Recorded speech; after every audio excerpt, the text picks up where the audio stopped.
Welcome, curious minds, to another deep dive. Glad to be here. Today, we're plunging into a classic piece of literature, one many of us know, Harper Lee's To Kill a Mockingbird. A truly iconic novel. But what happens when we really peel back the layers? We want to look at why its messages still spark such vital conversations, even decades later. Yeah, it's amazing how it holds up. So our mission for this deep dive is to unpack why this book, published way back in 1960, set in the 1930s Deep South, why it still feels so profoundly relevant. It won the Pulitzer in '61, right? That's right, 1961. It's about 281 pages, give or take. And it sort of blends Southern Gothic, a coming-of-age story, and even a legal drama. It really does cover a lot of ground. And we've looked at a pretty comprehensive book review to kind of pull out the essential nuggets for you, the themes, characters, its lasting impact. And you know what's so fascinating is how this single novel, decades old, still offers such sharp, relevant insights into human nature, into society. It's not just a story. It's almost like a lens, helping us understand ourselves and the world a bit better. Okay, let's dive in. Let's set the scene first. For anyone maybe new to Macomb, Alabama. Good idea. The story's narrated by a young girl, Jean-Louise Finch, but everyone calls her Scout. Mm-hmm. And she's just navigating her childhood in this racially divided southern town. The real core, the central conflict, starts when her father, Atticus Finch. Such a great character. Oh, absolutely. He's a lawyer, very principled, and he takes on the defense of Tom Robinson. Tom Robinson, a black man who's been falsely accused of raping a white woman. Right. And while all this heavy stuff is happening, Scout and her brother Jim are also having their, kid adventure, summers, games. And that whole thing with Boo Radley, the mysterious neighbor they're obsessed with. Exactly. But alongside that, they're directly witnessing racism, prejudice, and some really deep injustice. It's quite a mix. It is, and at the very heart of it all is this searing exploration of racial injustice. The trial of Tom Robinson, it isn't just like a plot device. Lee uses Scout's innocent viewpoint brilliantly to show just how irrational, how cruel prejudice is. Yeah, you see it so clearly through her eyes. And the legal system, which should be about justice, right? Instead, you see it upholding this terrible wrong purely because of race. It forces you, the reader, to confront systemic bias, not as some abstract idea, but as something tangible, destructive, and sadly, it's something that still feels relevant today. It really does. And through that injustice, we also see this powerful journey of moral growth. For Scout and Jem, you mean? Yeah, exactly. Yeah. They start out innocent, but they have to grapple with the complexities of the adult world. It's quite the transition. Atticus is key there. Absolutely. He's their moral compass. He teaches them, and really, he teaches us about empathy, integrity, what justice really means. Which brings us straight to maybe his most famous lesson, the one about empathy. It just sums up the book's core message so well. You mean the one about climbing into someone's skin? Exactly that one.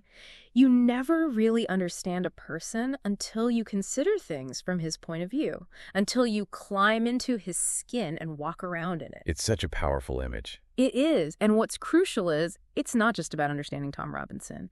It's also how Scout, slowly, almost without realizing it, starts to see Boo Radley differently. Right. Not as the monster they imagine. No. But as a misunderstood, vulnerable, even protective human being, it completely shatters her own initial prejudices about him. That link between Tom and Boo, it's subtle but so important, isn't it? Very. And it really highlights Atticus, not just as a great character, but as this model of quiet heroism. Quiet heroism, that's a good way to put it. He does the right thing, even knowing it'll make him unpopular, even knowing he'll probably lose. His whole definition of courage is about that, isn't it? Fighting a battle you know you're likely to lose, but you fight anyway because it's the right thing to do. It's not about winning, it's about integrity. Precisely. And that idea, that commitment to your own conscience, the book really hammers that home. There's that line, the one thing that doesn't abide by majority rule is a person's conscience. Wow. Yeah. It's such a strong statement about, your internal moral compass, that true north isn't about popularity or what society says, but what, deep down is right. And speaking of conscience and protecting the innocent, that brings us to the title itself, The Mockingbird. Ah, yes. The central symbol. What makes that such a powerful metaphor? Why is it a sin to kill one? Well, in the story, mockingbirds represent pure innocence, goodness. They don't harm anyone. They just make music for people to enjoy. Right. They just sing. So That phrase, "it's a sin to kill a mockingbird," becomes this incredibly powerful metaphor for destroying innocence through hatred and prejudice. Like what happens to Tom Robinson. Exactly like Tom Robinson, and maybe even Boo Radley in a different way. It's a heartbreaking reminder of how fragile goodness can be when faced with malice. It really stays with you, which I guess leads us perfectly into why this book is still considered such a must-read. Even though it's set firmly in the 1930s, those core themes, racism, injustice, moral choices, parenting, they feel incredibly, almost hauntingly relevant today. Absolutely. Our research backs that up. These issues Lee wrote about, they haven't just disappeared. They've maybe changed form, but they're still here. Yeah. And the book keeps delivering these powerful moral lessons. It pushes you to question prejudice, to listen better, to stand up for what's right. Quietly, maybe, but wisely and persistently. And the characters. Yeah. Atticus Finch, people often call him one of literature's greatest heroes, a real role model for courage and ethics. For sure. And Scout. As the child narrator, she brings this amazing blend of innocence and sometimes really sharp insight. It makes the whole story so emotionally powerful and accessible, too. Yeah, her voice is unforgettable. And Harper Lee's writing itself, it's so clear, isn't it? It really is. Unpretentious, deeply human. It makes it easy to read, but then it hits you with this incredible depth. It's masterful storytelling without being overly complicated. And there are other great quotes, too, besides the ones we've hit. Like, people generally see what they look for and hear what they listen for. Oh, that's a good one. Speaks volumes about bias. It does. And another, maybe more hopeful one, given how tough the book gets. But things are always better in the morning. A little bit of light in the darkness. So who should actually read this book? Or maybe reread it? Well, the simple answer is pretty much everyone. Yeah. It's often taught in high schools, colleges, for good reason. But it's invaluable for parents, teachers, anyone trying to talk about these complex topics, maybe with younger people. That makes sense, a way to open up conversations. Exactly. If you really want to understand empathy better, or the way racism works, or just think about moral responsibility, it's essential reading.